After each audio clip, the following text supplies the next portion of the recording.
À l'occasion de la sortie de son dernier album intitulé Ensemble, Chapelier Fou, l'artiste messin a ouvert les portes de son studio à Laurent Parisot et Emmanuel André. C'est un véritable retour aux sources pour le Chapelier Fou. Multi-instrumentiste formé au Conservatoire de Metz, le compositeur explore depuis 2008 les musiques électroniques.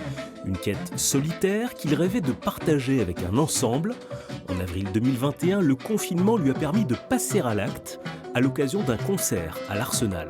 C'était une idée que j'avais depuis longtemps, un souhait depuis très longtemps de jouer dans ce type de formation de musique de chambre autour de 6, 7, 8 musiciens.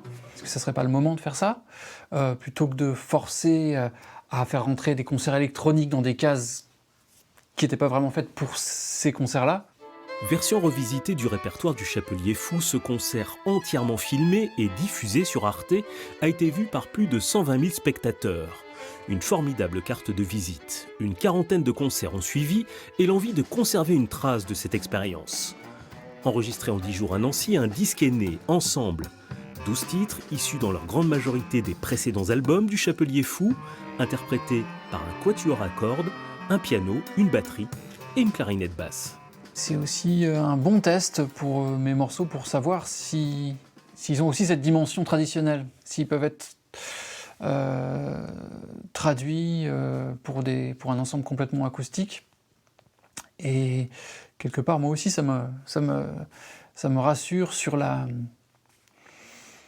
place ou sur la légitimité que peuvent avoir mes morceaux dans un autre contexte. Cette expérience a donné d'autres envies de musique de chambre au Chapelier Fou qui poursuivra en parallèle ses projets électroniques.